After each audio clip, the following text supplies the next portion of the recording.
Just a quick reminder that each episode could contain some spoilers, so watch with discretion. Sit back and enjoy the show. Well, welcome to another episode of The Gamer's Advocate. And we've said before that if you get 1,000 gamers in one room, you'll probably get 1,000 different opinions. However, we like to cover different topics and that are interesting to us. So without further ado, of course, we have Banana and we have Com and myself, Legion. And today's topic is going to be music. And I know a couple of us that know some music, but I don't know about Banana. Banana, do you have any background in music? I played saxophone as a child. Never got any good at it, but I think that kind of set the interest level. I have a guitar at home. I mess around with it every once in a while, and I definitely have an interest in music. I just don't know that I have any talent. Well, I've always said before with music, it's one of those things like you don't have to know any music to appreciate music. That's the one thing about it. It's open to everybody. I don't remember ever talking to you about that background, so I just didn't know if you had one or not. So, but yeah. I grew up on blues. My uncle was a big blues musician, and so I went to juke joints. I am older, so back then juke joints existed, and man, that was my crowd. I got to have a very worldly background from the time I was 5. but yeah, I got to enjoy the blues resurgence of the 90s. So like Johnny Lang and Kenny Wayne Shepherd, like those young blues artists who, like, you're not old enough to have misery in your life, and then you start listening to the lyrics and oh yeah, you are. Yeah, my uncle, he played at Stubbs, and he had the same nights that he'd play with Stevie Ray Vaughan. Met Stevie Ray Vaughan. What I remember about him, he had like these huge forearms and these teeth. Nice guy. Met, of course, B.B. King and Buddy Guy and quite a few other legends. But I mean, that's what I grew up on, and that's what my idea of music has always been like, how earthy can it be? But what I've loved is that gaming music loves to take its atmosphere and almost like a movie and the best music for me has always been kind of the one that's there, recognizable, but it doesn't interfere with your gameplay. But Com, on the other hand, I'm saving Com here for last because I know he's got a very deep background in music. But tell me a little bit about yourself, Com. Yeah, so like Banana, I started playing music as a child. So I started playing the cello when I was pretty small. I would have been preteen at that point. Stopped playing cello as I got older and wanted to talk to girls because it's hard to be cool when your instrument's bigger than you. Switched over to acoustic guitar at that point, which I then played for quite a few years. And then I worked as an adult as a professional musician. So I used to play guitar, I used to play bass, I can play piano, rudimentary drummer. My voice is okay. It's not great, but it's enough. But yeah, I was a professional musician for 5 years. That was somewhere between full-time and half-time, mostly in Germany, playing festivals, events, things like that. I'm actually wearing a t-shirt right now, which I will not show you, which is one of my old bands. I'm not showing you that for very good fucking reason, because it's not good. But so quite a long background in music. I never studied formally music, but my interest was almost always more in the acrobatic side of music, the performance side of music. So where you might like music that's soulful and simple, a lot of what I liked was more complicated, and I wanted to know why. So quite a heavy background in music theory as well that I've been using over the years. Nowadays I don't play professionally anymore. Nowadays I just play for a hobby. But it is, and will always be, I'd imagine, quite a big part of my life. And I think I love what you said, that you don't need that background with music. It is one of those great unifiers. I've met people who aren't into film. I've met people who aren't into TV, who don't read. It's very rare that you'll find someone who won't get a reaction from music. Very rare. And I love that. Yeah, and I understand that you don't like the Beatles, right? They're one of your least favorite groups. How dare you? I love the Beatles. I think I've heard the Beatles referred to as Smash Mouth wannabes at one point, and it may have been one of the funniest things I've ever heard. I don't like this podcast anymore. Com is great. If he used to, I don't think you have it as a redemption anymore on your Twitch channel, but you used to like play music or play the guitar, and then somebody would redeem it, and then you would play it, and a lot of people wanted to request. I think you took it off because it was just overly requested or something. So it was more the practicalities. So I was a bit of a.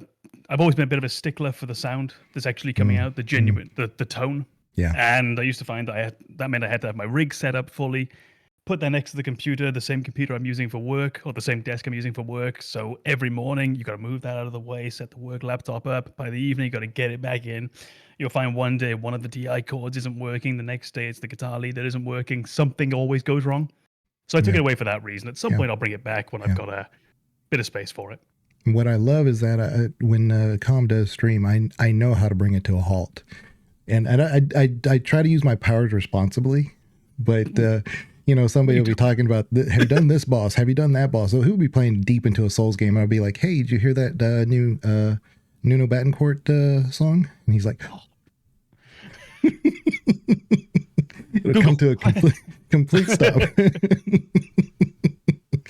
Yeah. Twitch needs an easily derailed category. Yeah. No, that's global. That's global. I'm a menace. I'm a chat menace. Yeah. Oh, we know that. Yeah. Yeah. If people see that name, I don't know if the name's going to be down here, over there. If you see that name, that Legion Grey, be careful, because that person's not getting anything done. Yeah. So, I didn't bring any examples necessarily of any music, but there obviously, we know there's some common themes that we all have. And I know it's going to come up, so I'm just going to bring it up before anybody says it. But Final Fantasy, let's talk about that one. Sure. So I knew we were going to get into that. With Final Fantasy, I think it's one of the few game series where there is a single composer across every game. And I think more recently, Nobuo Uematsu, who is the composer, has maybe pulled away, or maybe been less involved. It was definitely showcased in Final Fantasy 15, where they used a Florence and the Machine cover of Ben King's Stand By Me as the main theme. And on a philosophical level, I hated that because I love Nobuo Uematsu's music, and I think it's so integral to Final Fantasy. But I also think the Florence and the Machine cover fits Final Fantasy 15 so well. So it was frustrating for me that something like I wanted to disagree with was done so well that I had to acknowledge that it was a very great decision. But at the same time, I feel like they could have crafted a unique song for the game that would have delivered the same. I think it was an interesting choice, and I want to hate it, but I can't. They've always been exceptional at doing that, at providing themselves with a main theme that's instantly recognizable, well remembered. I mean, you can go through 7 through 10 very quickly. 7, take your pick. You've got the main theme, Tifa's theme, Aerith's theme, Sephiroth's 2 themes, the better one, those chosen by the planet. Just saying. You've got 8 with Eyes on Me, which became a major theme. You've got 9 with Melodies of Life. You've got 10 with Tsuteki Dane and Tazanakand, I think it's called. Mm-hmm. They always were able to come up with these. Always. For Uematsu, I think that he withdrew or pulled back around the time of 13. I could be wrong. And now he's less and less present, but always around. Mm-hmm. I don't know if you're interested, like, it's not really a thing to get into, but the new remakes of 7, are you playing those, Banana? I haven't yet. I think I will eventually get around to them. That's another thing that philosophically I don't like the idea of a remake, particularly within Final Fantasy, given that they've showcased their ability to create something new with every game and potentially create something great in a new direction. For them to return to something they've already done feels just ideologically wrong to me. But I've heard wonderful things about the remake, and as we've already discussed, there's a huge connection to the Final Fantasy VII world and those characters. So a remake does make a lot of sense for the fan base and for the developers. It's just something about it is a little deterring for me in that I think they could be doing something new and still be doing something great. I don't think they need to return to Final Fantasy VII.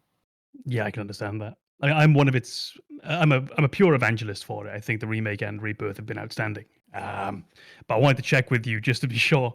So with those two games, even now, as Nobuo Uematsu pulls away from the series, he's still involved. He doesn't.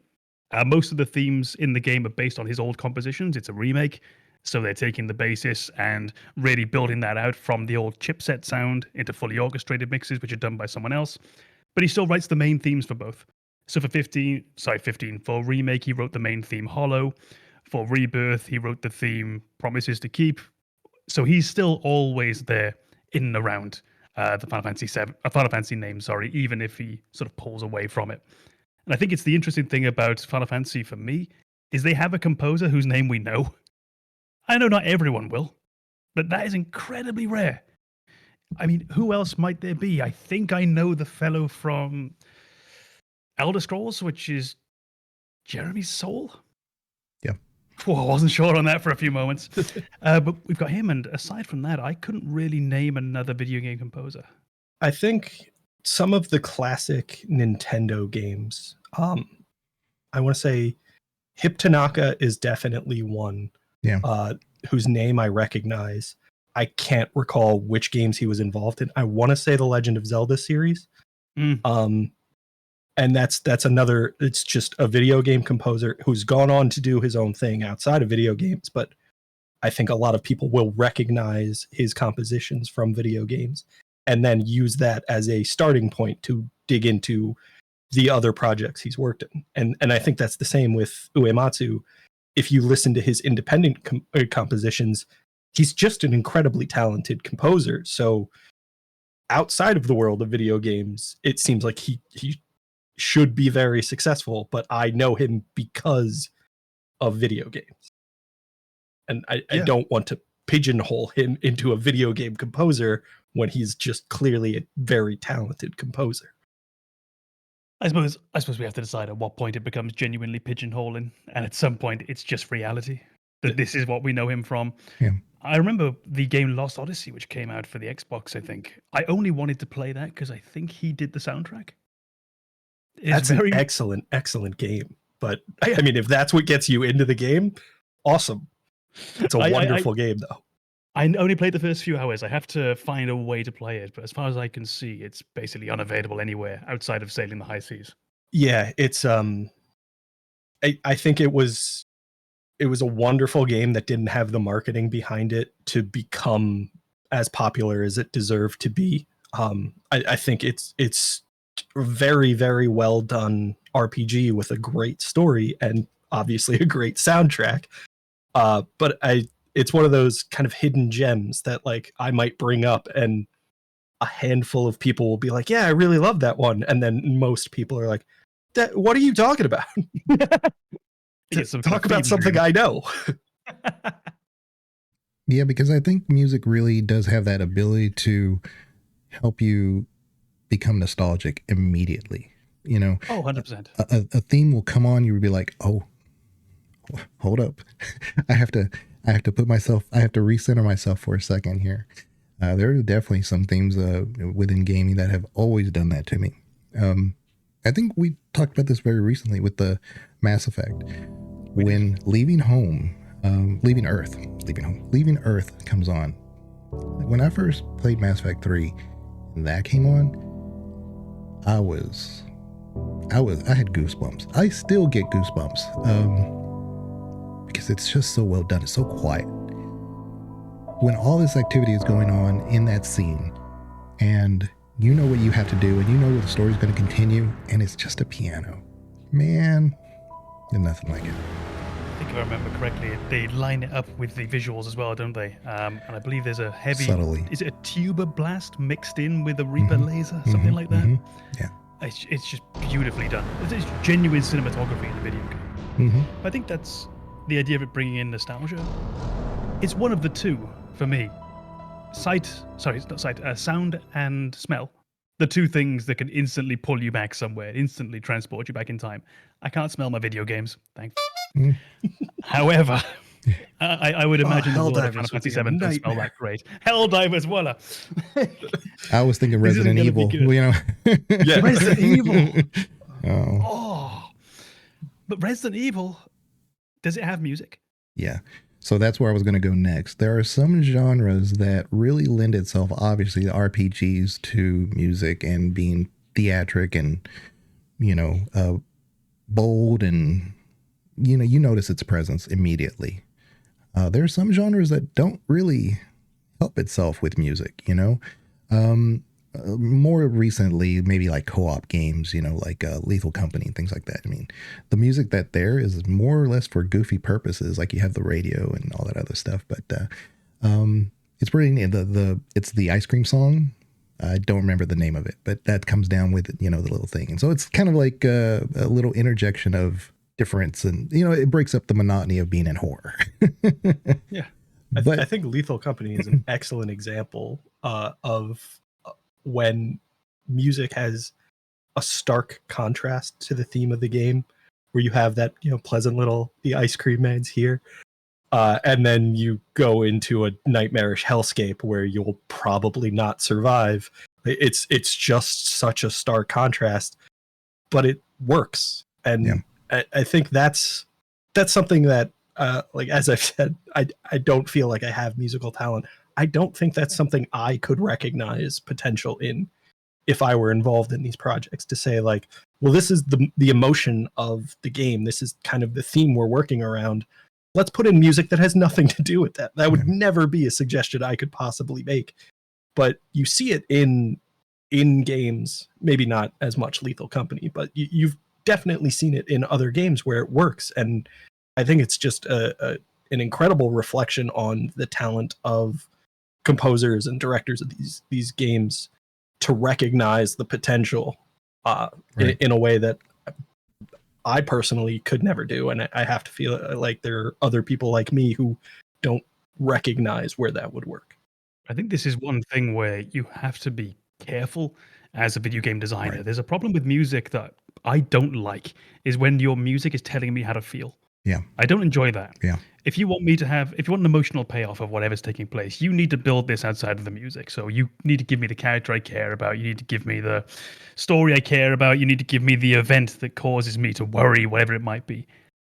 If you don't give me all of that, and then you give me some soppy, mopey motherfucking music, you do not get credit from me. It will whisk me out of that moment immediately. Mm-hmm. Yeah.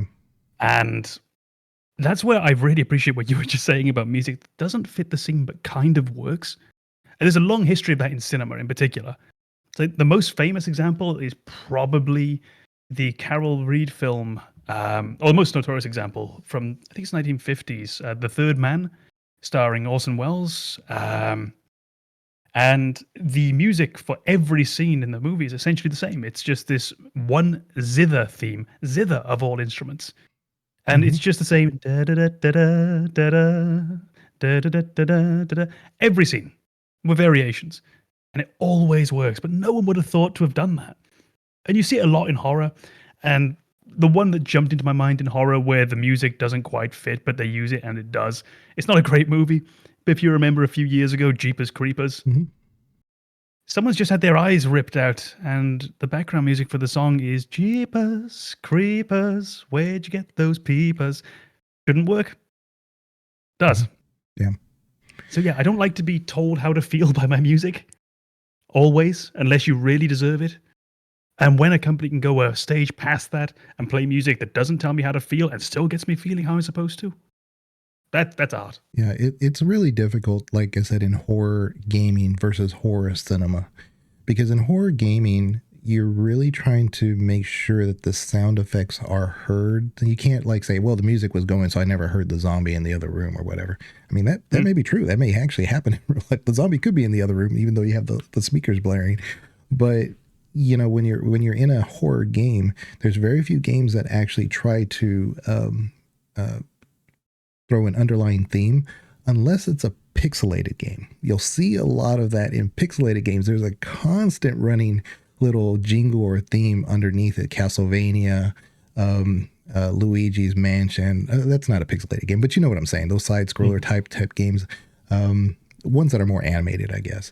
But you get into like a real genuine horror, like Resident Evil or Silent Hill.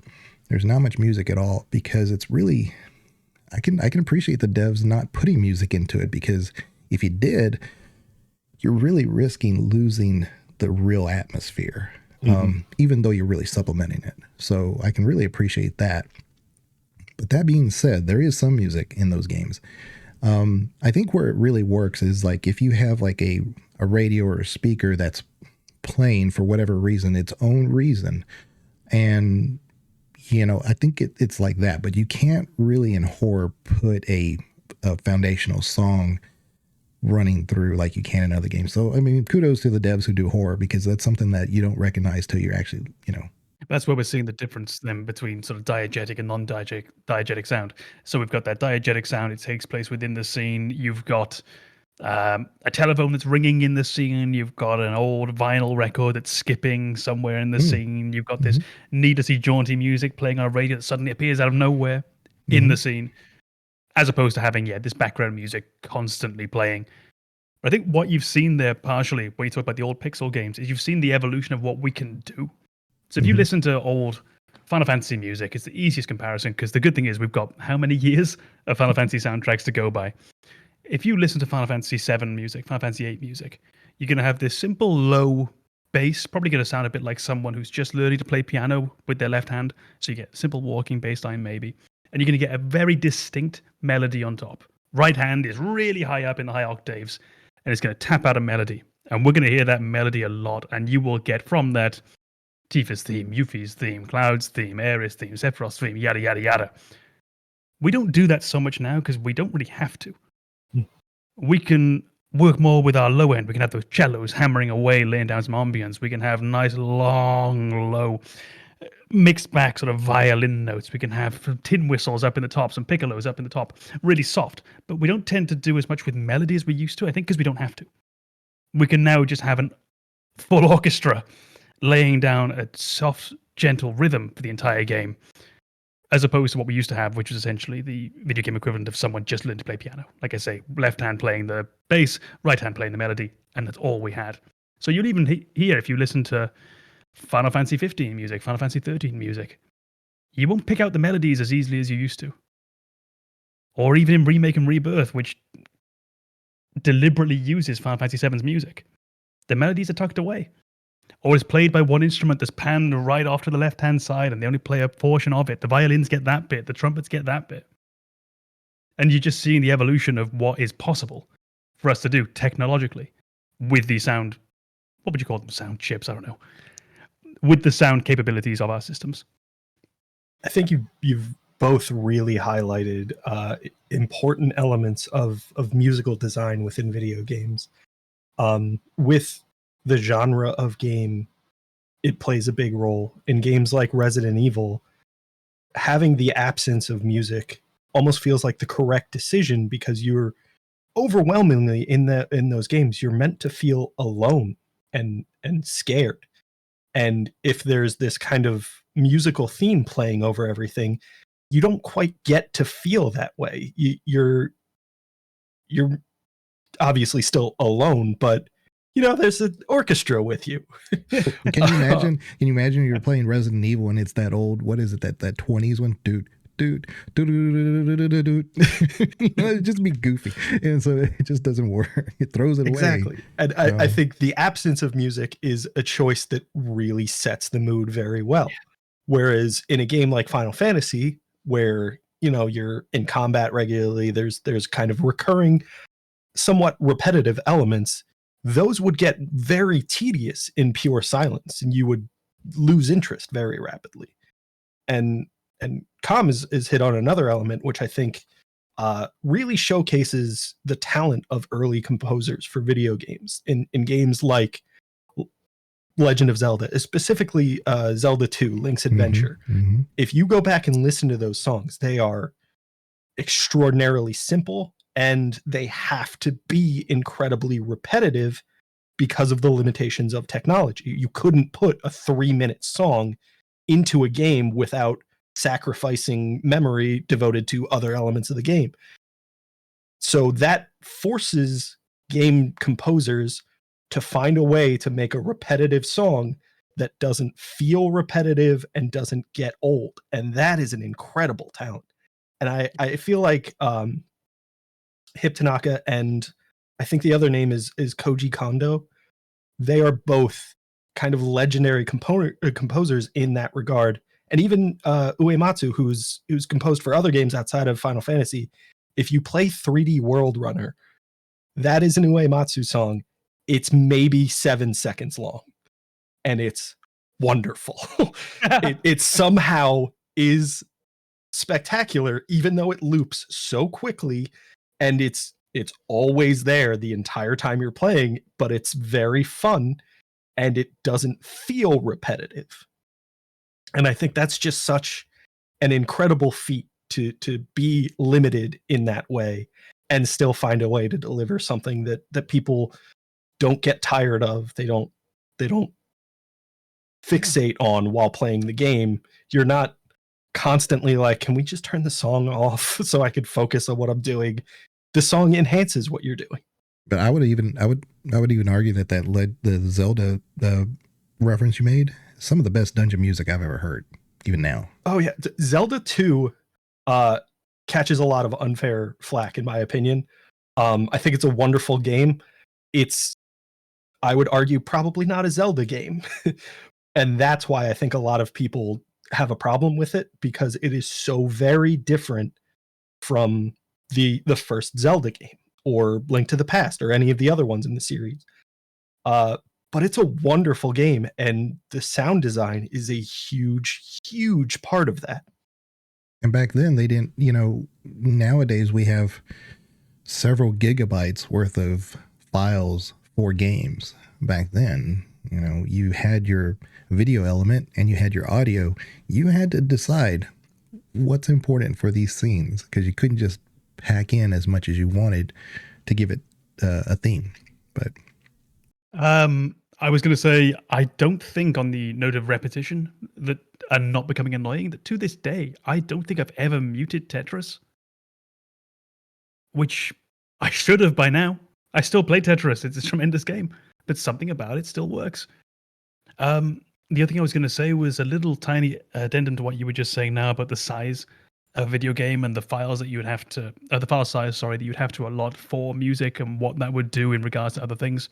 So I believe, and I may be mistaken here, that Final Fantasy VII, it has one song which has orchestration to it, which is One Winged Angel, the final theme for, the final battle essentially with Sephiroth. Except for that, it's using this very simple chipset, and they might have liked to have used the orchestra for everything, but it simply wasn't possible. And it made me remember Dragon Quest XI, which is actually very modern. The music in Dragon Quest XI is MIDI music. And this is a modern game from about 5 or 6 years ago. And I'm trying to recall now whether that was a conscious choice based upon file size. I would imagine not. Right. Probably not if it was developed that recently. Right? Because ultimately, that feels more like just a design decision to say we want to harken back to retro games or connect to previous Dragon Quest games. Because that's another long-running series. But how rarely would you do that? If you think about how many games now where you would have, let's go back and make a modern game today that plays like an old tactics game. Let's make a game today that plays like a classic RPG. Let's make a game today that plays like a classic platformer. We do that. But we normally keep the music modern to some degree, unless the game is genuinely 100% in the past. Yeah. That Dragon Quest XI, they modernized their visuals. They modernized everything except the music. Mm-hmm. I think... I don't know anyone else who's done that. Shovel Knight is probably an incredible example of tying back to classic or retro gaming. Shovel Knight is designed to be very similar to a Super Nintendo era game. The gameplay mechanics are very simple. The graphics are very dated. They're meant to look like games of the Super Nintendo era. And I believe the composer for that game is Vert. And I think he does an excellent job of maintaining that connection to retro gaming while developing brand new music. And I think there's an element of that where, obviously the technology is advanced and he can be a bit more creative and a bit more exploratory with his music, but he does a very excellent job of making it sound like retro gaming music. If we choose today to make a game like that, or we choose to make a game today like Dragon Quest 11, so we're sat there now, we're working on Dragon Quest 12 together, and we've seen Persona 5 with the most groovy modern soundtrack you could possibly have, and we've heard that and we've said, no, let's go back and we're going to make our new game. We're going to use a MIDI chipset for the audio. At what point are we just being Luddites? At what point are we just absolutely forsaking all these advances we could be using? Yeah, I think are we? That's a good point. I would hope that depending on the scene and the way that the feel of the game feels is complementary to the music versus making a decision, just because. But I like to think of it as a composer challenge run. So you see people who do Dark Souls no-hit runs, Dark Souls, deathless runs, things along those lines. To give a composer free reign and have them choose limitations for themselves kind of represents, what they want to be as a composer. To say, I want to prove that I can make a quality soundtrack for a game that I don't need my hand held with technology. And like that. Some cases that might work, some cases it might not, but I think it's something that needs to be respected for the ambition, at least. And if it does succeed, I think that's an incredible feat. If it doesn't, maybe you're not a challenge runner. That's good. You know what game actually did kind of that hit all those points, and I'm sure there's others, but the one that comes immediately to mind is Inscryption. So Inscryption was a great game all the way around. I mean, graphics, storytelling, puzzle design, replayability, but the music is very modern music in a lot of parts of it. But then you go into some further portions of the game, it becomes more like the pixelated type sounds because that's the scene that it's representing. So I think it's really doing all those things. It's taking, this is where we're at in the game. This is what's going on. It's a different game, but it's the same game. But in order to really bring you in, we're going to change how it sounds too. So. What was that game called? Inscryption? Inscryption. You'd know that if you watch Legion streams. Yeah, well, Inscryption. European. Inscryption is a gamer's game, and it's also a developer's game. I mean, it is an amazing game. But yeah, all right. My 2 cents. Just mark it down for later. Mark it down. I'm not going to give any spoilers on it because obviously I started going down the road and I started seeing this quizzical look, and I said, "Oh, hold up. Let me back up. Let me just kind of describe what I'm trying to say here for the music." But there are certain games that a series, I should say, that have changed how they approach music, and even though the series is the same, I'll be very specific. Diablo. So Diablo 1 and 2, two sides of the same coin, basically. But Diablo 2 music is just amazing. I don't know very many people who don't like the music from Diablo 2. It's just phenomenal. You get into Diablo 3 and Diablo 4, parts of the music, parts of the scenes are great with the music, but it's like they tried to say, let's be more silent and give it more of the whatever. But then you go into like the towns and stuff, and then there's this same like eeriness to it. It's like they're everybody's suffering, and they're trying to like portray that. But the actual outer world where you're fighting things and you're doing dungeons is very forgettable for me. I didn't have that same effect in Diablo 2. Diablo 1, it was just like, I'm here, I'm doing stuff, and the music was really compelling.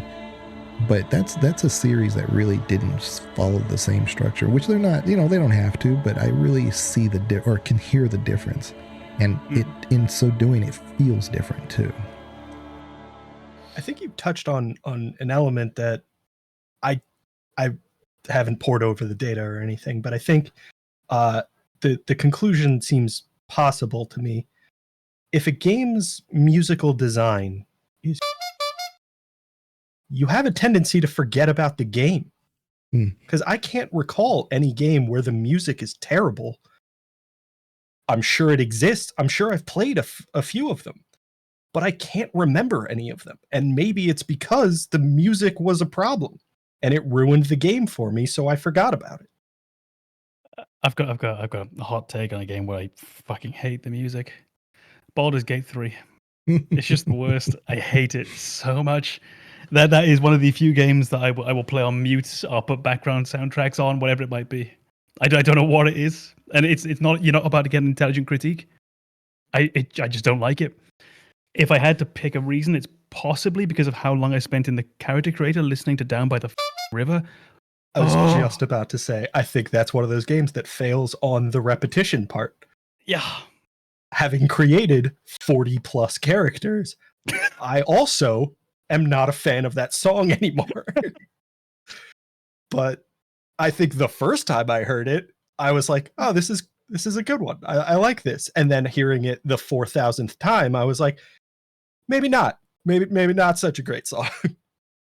I think I just thought of another one as well, which was Dredge. I remember being very unimpressed with the Dredge soundtrack. It's not coming back to my mind, but I believe it was made by a very, very small team who wanted to do the jobs themselves. And it was one of those where I think I wish you'd hired a fucking composer. Yeah, Dredge, you've done a lot very capably, but not that. Yeah, Dredge was very quiet, but there was music there, but it was very quiet. And it's just like, they didn't want to take away from the scene, but they really weren't adding to it either. So yeah. I think that, I mean, I haven't played Dredge. I know the game. I've watched other people play it. And I think that's another one of those. Dredge is an interesting genre because it feels kind of like a horror game. And in horror games, you want to deliver that eeriness, that lonely feeling. And silence is great for that. But it's not really a horror game. Right. And that's where you find yourself in that kind of weird middle ground where you're like, all right, this genre doesn't exist. So I don't have a lot of data to pull from to build the music for this game because it doesn't exist. I'm the deciding factor now. And that's a very intimidating position to be in, to say, I'm going to set the tone for every game like this from now on. Yeah, I wouldn't even have thought of that, for it being a trailblazer in that regard. A game where I'm also thinking of the sound being quite different to other games. Bloodborne would be one, Souls as a whole is another. You'll find in between boss areas. So when you're just exploring, let's say you're in Dark Souls 3, you're exploring Lothric Castle. If you're in Old Yharnam in Bloodborne, sorry. There's a lot of ambient sound. The game wants you to hear people suffering and groaning, and they want you to hear footsteps, and they want you to hear weapons swinging. Presumably because there's so much feedback directly in the combat from sound, for example. You know, you can hear someone lurches towards you. We can't have that being confused with a fucking cello, you know? But then when you get into the boss fights, let's go. They ramp up the music, the orchestra kicks in, and that strange dichotomy that you have where already the boss fight feels very distinct from the rest of the game. It's the only part of the game where that health bar appears at the bottom of the screen. Mm-hmm. It's the only part of the game where you're going to get prey slaughtered or major enemy killed, I've forgotten what they say, across the screen when you're done. It's also the only bit with music. Mm-hmm. I think it's an interesting choice to have it divided from the rest of the game on a sonic level as well as a gameplay level. I think there's another game that kind of less in the audio realm does that stark contrast of separating boss fights from the rest of the game, and that's the Mega Man series. And if you go through and play some of the Mega Man games, the soundtrack is incredible. I think almost everyone will appreciate, I want to say it's a Wily level in Mega Man 2. There's like an iconic bass line to that song, and you just appreciate that song having never played the game. It's just very fun. It's a very enjoyable song, but it's one of those things where, like, I don't recall the music outside of those levels. I don't recall the stage music. I don't recall how the music changes in those boss fights. I do remember the visual separation where you go through a narrow hallway. There's nothing on screen. There's just two doors. You enter through one door, you walk through the next door, and you're in a boss fight. And it's so effective at separating that from everything you've just went through. But I don't remember the music really being a huge part of that. But as I mentioned, the music in the Wily stages being the end of the game when you've beaten all of the bosses in the individual levels and you're progressing to the final conclusion of the game, that really stands out. And I think that's kind of another element of the audio effectively setting a mood and building to the game's conclusion in a way that the game itself or gameplay or visuals maybe doesn't do as effectively. Like the music can step in and support everything. And I think that's Mega Man in particularly is, I think, an incredible series in terms of game design elements. And that's one of them. Yeah. So I'm going to circle back around to this, but I want to make sure I say that I like the music for Baldur's Gate 3, because what little subscribers that we may have right now, we probably lost when Com said that. So, but I'm going to circle back around to that. You can put something on screen when I say right. Yeah. Okay. I'll just mute you. I don't These like opinions do not reflect the opinions of the channel. Yeah, but no.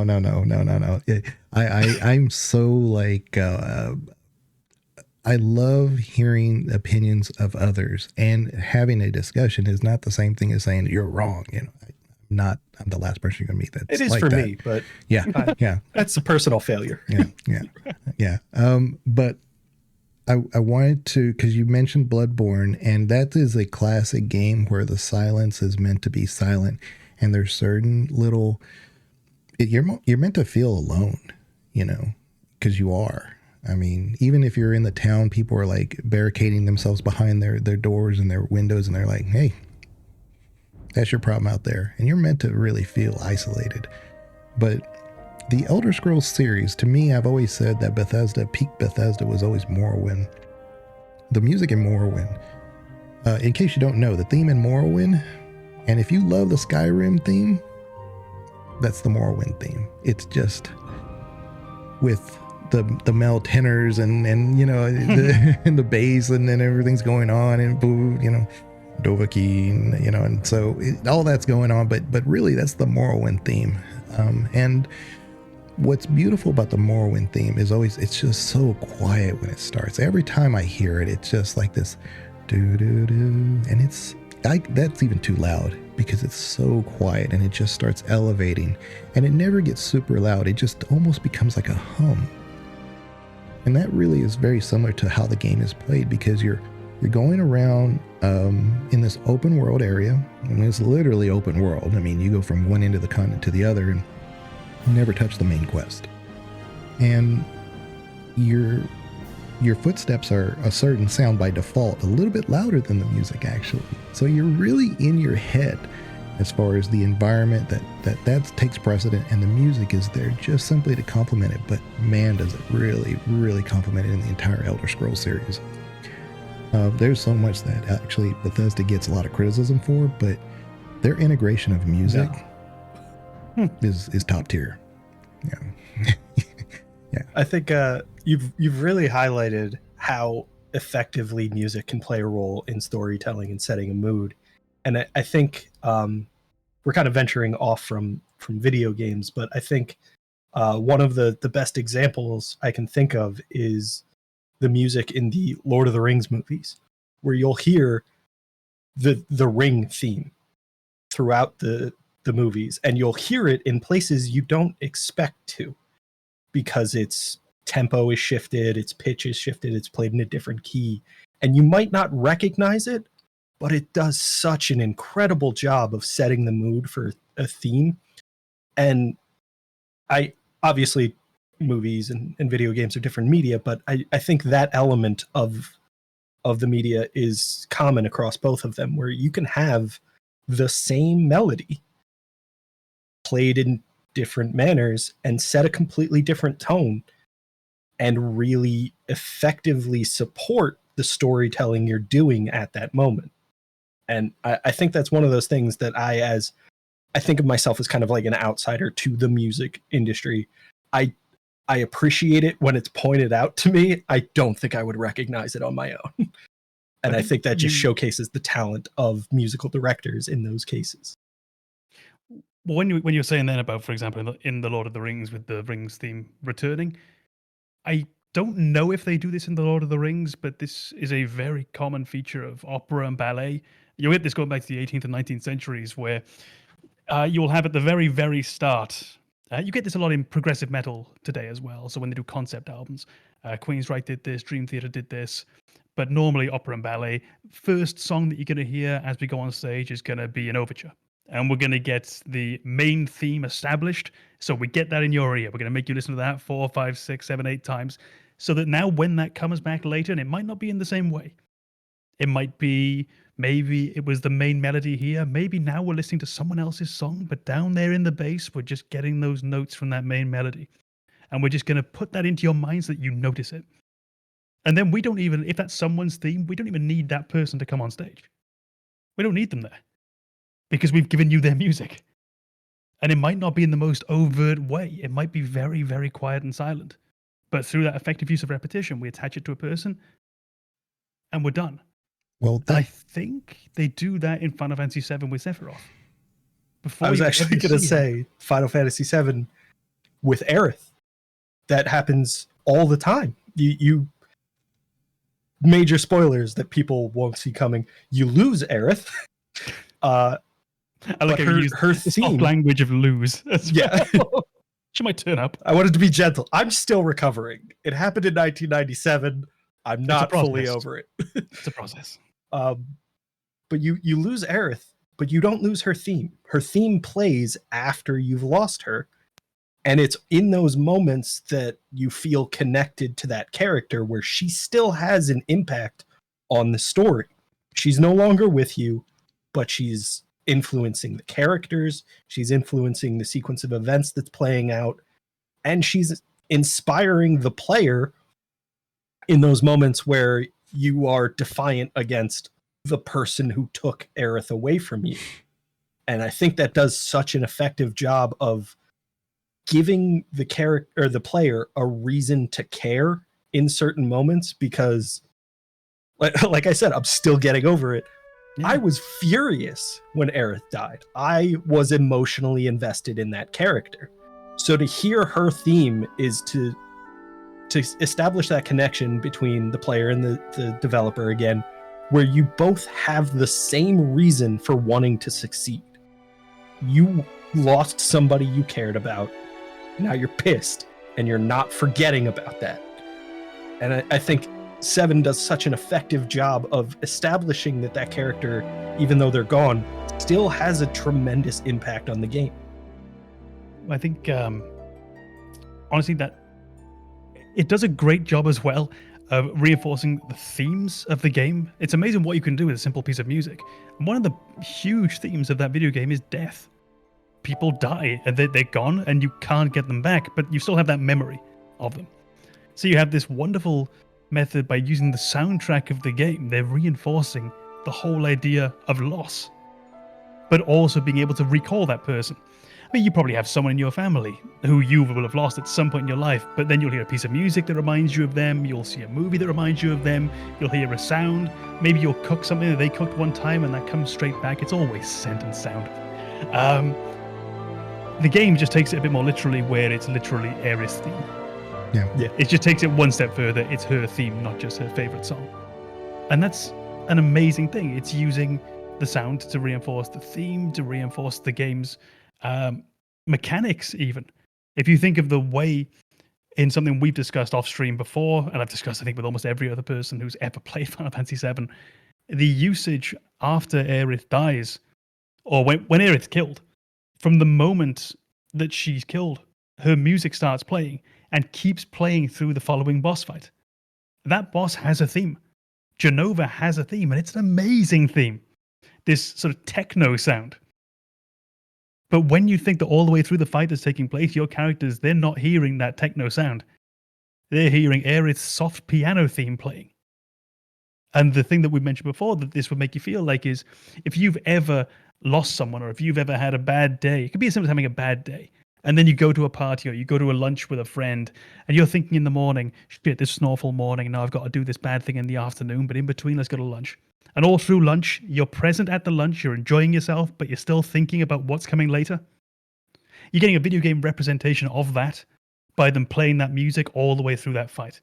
You're fighting Jenova, but you're not hearing Jenova's theme, you're hearing Aerith's theme. And I think you really nailed it with the contrast in the genre of those themes. Jenova's theme being a techno theme should overpower a gentle piano theme, but it doesn't. You're more connected to the person represented by that gentle melody than you are with the events that you're currently experiencing. And as a result, you don't hear Jenova's theme. You don't care. You're not focused on Jenova. You're focused on Aerith. And that even though she's gone. To be more connected with the person that was there than with the events taking place. That is 100% it. Not to turn this into just a Final Fantasy podcast, but I think Final Fantasy VII does a really, really good job of establishing a mood that the character is, or the player is already experiencing and capturing that in music.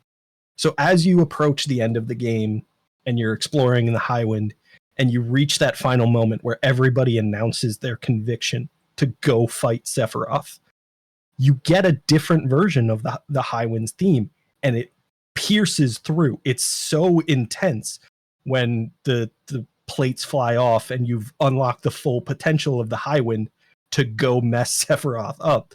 It so captures the player's desire to go mess Sephiroth up. And Yes. I think that's just such an incredible element of the game design for the musical director to capture the mood that the player is experiencing without telling them to experience it. It's supporting what you're already feeling.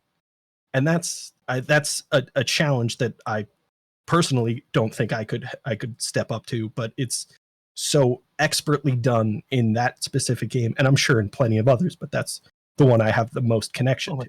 But that's an archetypal example. It's almost the example of early video gaming music used in a story like this.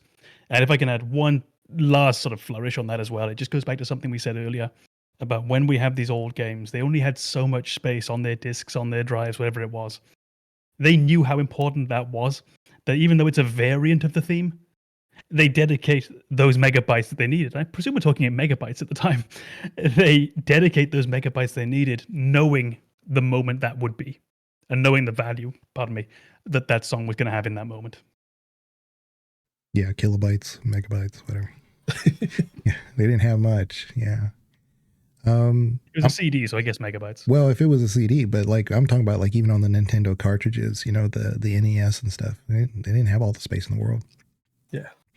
But I'm going to circle back to Baldur's Gate, because the examples you gave, I'm going to totally 100% agree with Com as far as the way the music is used in Baldur's Gate 3 being fundamentally different, and maybe it's not as impactful as it was in 1 and 2. Now, I'm not saying, hey, look, you got to go play 1 and 2 to understand where I'm going with this. But there are certain themes that are assigned to characters in 1 and 2, and that happen when those dialogues occur. So Jaheira's theme, Viconia's theme, Ares' theme, they all have their own little themes. They're not just environmental. In Baldur's Gate 3, all the music is purely 100% environment. So wherever you're at, the music accompanies that. So in other words, if you're in the forest or whatever, you might get music specific to that area, but you're not going to get a different sound because you've romanced a particular character in the game. Whereas in Baldur's Gate 1 and 2, well, 2 specifically, if you have done certain things or romanced a certain character, let's say like Animan or whatever, you're going to get Animan's theme. It's going to come up. And although it's not a very long one, the dialogues that you have kind of take you into this space where it's just you and that person talking. So yes, in Baldur's Gate 3, there's a lot more voice acting. You have a lot of back and forth, a lot of banter, but the music isn't there. And that's why a lot of the I don't really think I've done much romancing at all compared to like all the romance stories I've heard in Baldur's Gate 3. It's like, oh, can you romance this person? I was like, I just don't, it hasn't really hit me as much. And now that I'm thinking about it, it may be because I'm not associating any particular, I'm associating a lot of emotions, maybe a lot of like history, a lot of time spent in the game, but that music isn't there. That's that missing little piece. Whereas Laconia, to me, is the Baldur's Gate canon romance. It just is. I know it's not. But to me, in my head canon, it's always been Vicky. It will always be Vicky. She is like the overarching companion for me. But you do have a separate theme song just for her. That does not exist in Baldur's Gate 3. But that goes with what I said before too, whereas you have a design philosophy that's different in Diablo, I think you also see it in the Baldur's Gate series. One other interesting thing that's going on in modern gaming is the usage of artists independent of the game, and using their music and getting a license for it and incorporating it into their games, which works, I think, for their purposes. For just promotion. Obviously, if you have a hit song and you can associate that with your game, win-win, right? It works against people who are streamers, obviously, because they could get hit with a copyright and things like that. And that's why they actually have a little button in some of these games that say, play as a copyright-free playthrough. And I don't know. I don't know. There's certain things about that kind of don't hit me right. Because if you really want the scene to work, then I shouldn't need to say that. But I totally get it. Artists have the right to have their own license to the thing. They should be able to make their own profit off the thing. But now we're in that world where there's very few games. I could probably think of maybe Grand Theft Auto and Cyberpunk, where you kind of have to use licensed music to kind of lend itself into that environment in order for it to not just be, your own made music, because it's just, it would fit from an ambient standpoint, but you almost need that energy from a variety of artists in order to create the world and have it mesh the way you kind of want. But I think I can think of one game which uses a lot of licensed music. There's two in my mind actually, but they're very, very different in the way they approach it. And the first one is a game where I think you almost need this approach because I think it adds a lot to the world, and that's Fallout, particularly from Fallout 3 onwards. So you have the in-game radio systems where you're getting, I can't remember when the world ends, but let's say the world ends in 1955 in Fallout. You're getting songs that were big in 1955, 1954, 1953.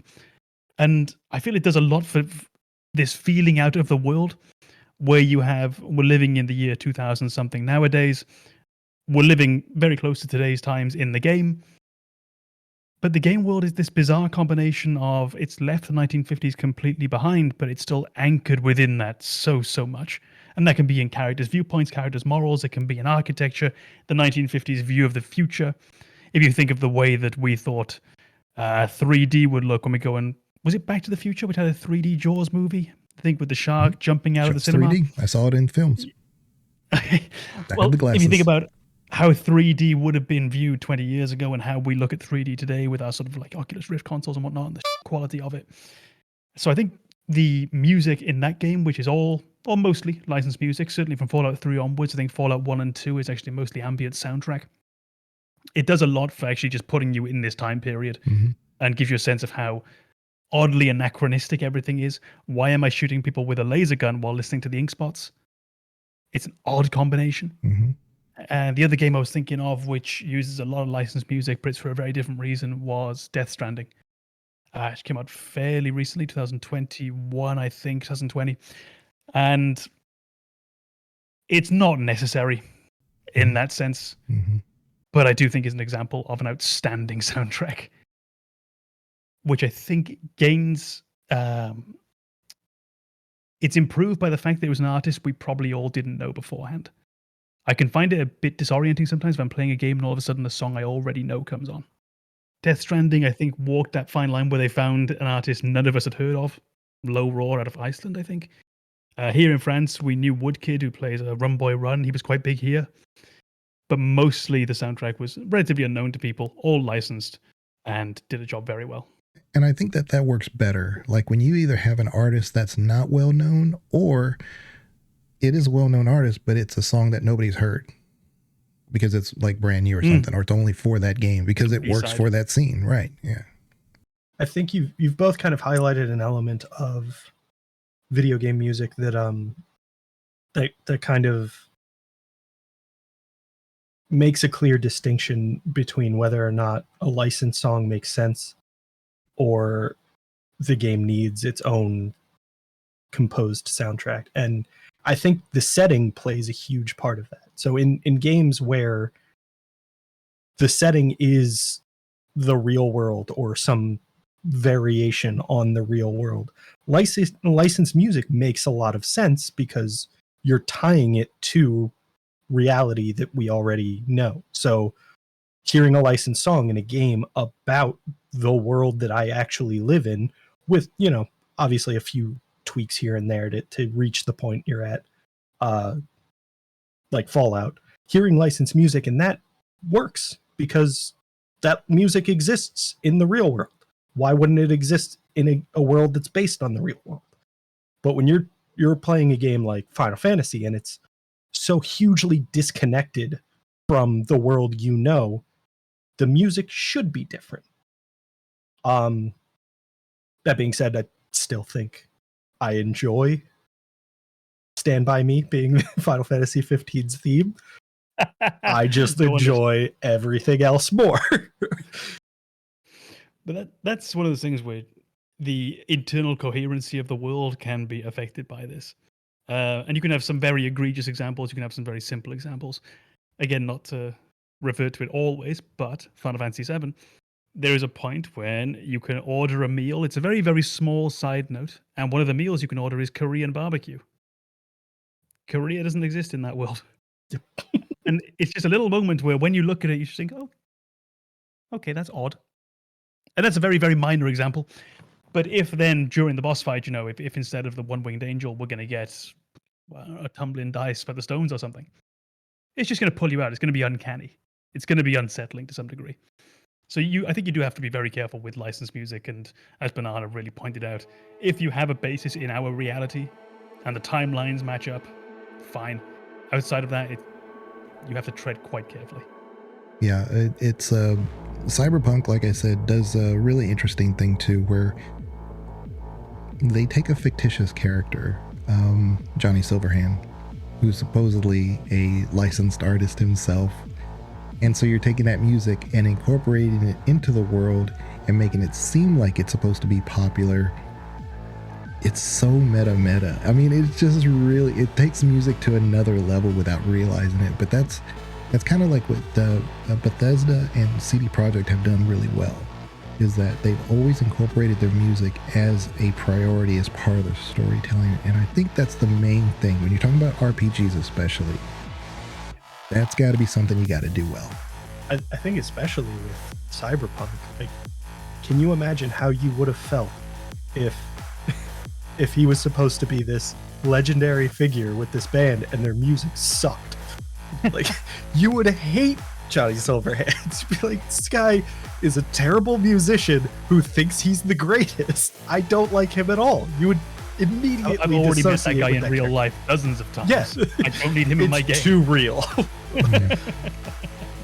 And you know, like there's some games that incorporate music that's really just meant to kind of, and I've said this before, like mainly for promotional, but there isn't an outlier or two, and I only know them because I know the series so well. But like Mass Effect, the very first game, at the very end of it, there's a song by Founts.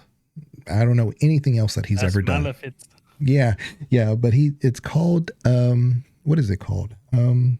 M4 Part 2. That's what it's called. And it's just this little like digital type sounding, futuristic type. And like I said, it's not throughout the main game at all, But what I appreciate by what we're doing is realizing this song doesn't really go anywhere. So we're going to put it during the credits. And I can appreciate that because it's there. And I think it's a good sounding song. It just doesn't fit anywhere in the rest of the game. So anyway. Well, oddly enough, I didn't know they had that in Mass Effect 1. I know they have Faust Das Malefiz at the end of Mass Effect 3 after the crash landing with the Normandy. But I was just on the same note of a song that doesn't quite go with the rest of the game. Final Fantasy VII Remake, I believe the only song with words is over the credits. The rest is all violin-led or cello-led, whatever it might be. But the only song with its actual vocals and words is over the credits. And the only song in Rebirth, the sequel, is in a scene where it's essentially asked for. It's taking place diegetically. The character is singing. And then it's over the credits. So they realize that these don't really fit into the natural flow of the game. So they put them where they belong. Like I say, for me, there's always a place for that. If you want to have a bit of style over the outro, whatever it might be, it doesn't hurt the game at all. Even be a little treat for the developers to put it in there. It's funny that you bring that up because within the same series, I think there are elements where they've injected a song and it feels weird. In Final Fantasy X-2, first of all, the fact that Yuna is a pop star. What? Okay, we're just going with that. All right, whatever. And then midway through the game, she hosts a concert, and she the song is incredible, but just what the hell is happening? It takes me out of it. It's like, you're a hero. You went on this incredible adventure a year ago, and it was unbelievable. You turned the world upside down, and now you're singing pop for all of the world to see. Yeah. I'm not going to open the can of worms because it would potentially be a big one, but I will just quickly say to Banana on the similar note, Final Fantasy VIII, the Garden Festival. Very similar, bizarre, kind of thrown in out of nowhere. I'm not sure it works, but I kind of like it. I think that's one of those. I agree overwhelmingly, but I think there's an element of that kind of reflects the human nature to resist tragedy and cling to the things that make you enjoy life. So we've kind of talked about it, and you mentioned it in Mass Effect, that party at the end of the Citadel DLC. It reflects this human defiance of the environment around them to control their emotions. Yes, the world has gone to I can still enjoy things, and I'm going to. Everything sucks, but not everything. And I'm going to fixate on the things that don't suck for the time being, and I'm going to draw strength from that, and then I'm going to go deal with the stuff that sucks. That's where you end up with the otherwise, what are we fighting for? Exactly. Yeah, in the Mass Effect DLC, you can even tell your drone to tell it the type of theme that you want to do. So the music changes based on... Yeah. Isn't it like let loose or be a bit quieter? Yeah. So the music changes associated with whatever you decide on that. So, but yeah. That being said, choosing who has to play which instrument in Final Fantasy VIII was stupid. Irvine on guitar all day. I just wanted, by the way, to broach something that we did get into, but I don't know if we hit it quite as much as we possibly should. The definition of video game music requires repetition. There is no way around it. You also need music that can be cut at any moment to be interspersed with another song. If we're playing anything open world, we're not going to take this at exactly the same pace. Even if we have to walk 10 paces as a theme plays from point A to point B, player A might just angle slightly at one point. They get a bit lazy. They angle slightly off on the stick, and now it's 11 paces. Whatever it might be. You need this repetition in your games, but you are also victim to the fact that your songs have to stop at any moment. I think you've pointed out a huge challenge in open world games. We've highlighted Final Fantasy VII or Final Fantasy games overall, and a lot of Final Fantasy games are only open world at the end. And once you've reached that point, you kind of get the Highwind theme, and that's how you navigate the world. So you have music for the open world elements. If a game is immediately open world, and it doesn't have those harsh loading screens that you'll have in older games, you do have to find a way to seamlessly transition music in a way that retro games didn't really have to deal with, because they had loading screens and they had that disconnect. And there are, musical techniques that let you do that. You can add a wash in and then kind of reset the listener's frame of reference and then build into your next movement. But within gaming, like I really think modern gaming has challenges that retro gaming didn't in the music area. And that's probably something that not a lot of people think about when they're just playing through a game, unless it sucks and then it stands out and you're just thinking like, wow, that's awful. Yeah. That's it. Yeah. If it's done well, you don't notice. You will not give the credit where it was due, because why would you? You didn't notice. Exactly. But when it's bad, it's the most grating thing you could ever imagine. When you do things right, people won't be sure you've done anything at all. There's a lesson in this, kid. Enjoy the podcast. Right. Well, I appreciate y'all coming by today, and what ending on that? Well, yeah. I don't know if I could add much more to that. I mean, how do you top a quote from God? Yeah, but I did say that at the beginning. To be honest, when it's done really well, it's rarely noticed. And good music, when you hear it as a theme or whatever, it's like, oh yeah, I remember. But then you get pulled back immediately, even if you're not playing the game, but you hear it. Oh, and I've been playing a lot of Nier Automata lately, and oh my God, I can't tell you, the music in that is just phenomenal for the scenes that you get. And that one, I meant to cover that earlier, but really that's all I have on that one. It's worth playing because of all the themes that it has, but the music also is just, it really shocked me at how interesting, because the scenes that you get sometimes are fairly shocking. It's like, I'm not expecting to see that, but the music made it work. So I think that's one of those games where, like, we've talked about the horror games and those moments where you're supposed to be kind of freaked out by what's happening, and kind of the default seems to be silence, where you're just forced to deal with what's happening and focus on it. And Nier Automata does such a great job of enhancing how freaky what you're seeing is, with very strange music that's very well done. Mm-hmm. Yeah. It might be just an idea to get an idea of where you come from on this. Sort of, what is your favorite video game soundtrack? Or maybe if top 2 or top 3 if you can't pick one. Banana? It's an excellent question. I feel like it has to be a game that I've gone back to over and over again, which limits it to mostly Final Fantasy. But that's fine. It's what you like. I would say 10. Final Fantasy 10, probably my favorite video game soundtrack. That's a good choice. I mean, soundtracks for me, it's going to be Morrowind, number 1. It's a fine choice as well. And then closely followed by Diablo 2, and then probably Baldur's Gate original series. Yeah. The Morrowind, by the way, the thing that sticks out for me is there's the descending line on the main theme. Da, da, da, da, da, da. That is beautiful when it's simple in Morrowind with the simple individual notes. Outrageously good. I guess for myself, probably it was a game that only got briefly mentioned today, but I think Persona 5. It's my favorite soundtrack. It's just, there's nothing quite like it out there except the other Persona games. And Final Fantasy, I guess, 7 in a close second. I think there's just one I want to include, because I think it kind of needs to be a part of this discussion. And if you go back and listen to the soundtracks in Mario games, Mario has a very, very great way of dealing with the reality of failure, because in every Mario game, Mario dies at some point, unless you're incredible. And it's never tremendously dark. It's always approached with kind of like a playful, a gentle tone.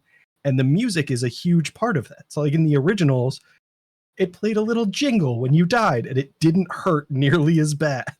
And in Sunshine, that game becomes, a nightmare because it's so difficult. you have this upbeat tone to the music, and it's like a playful little vacation. Yeah.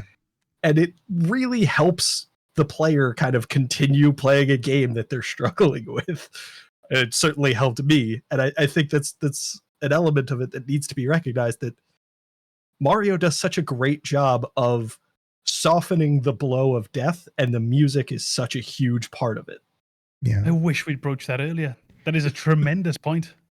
On the other side of that, I was a huge Metroid fan, still am, but the music suddenly stops when you die, and then so it's very dramatic. It's the other side of that coin. That's good. Mm-hmm. I also feel like we need to point out that the Castlevania games have incredible soundtracks. Yes. Oh yeah, That's all I have to offer. I did mention that before. I did mention that. Into anything, they're just very good. Mm-hmm. Yeah, that's why I said that those old pixel games, especially the action horror. I mentioned Castlevania because that's the exception, because there's always something going on with that. But yeah, well, I appreciate everybody being here today, and we will definitely catch all y'all again for the next one. Bye.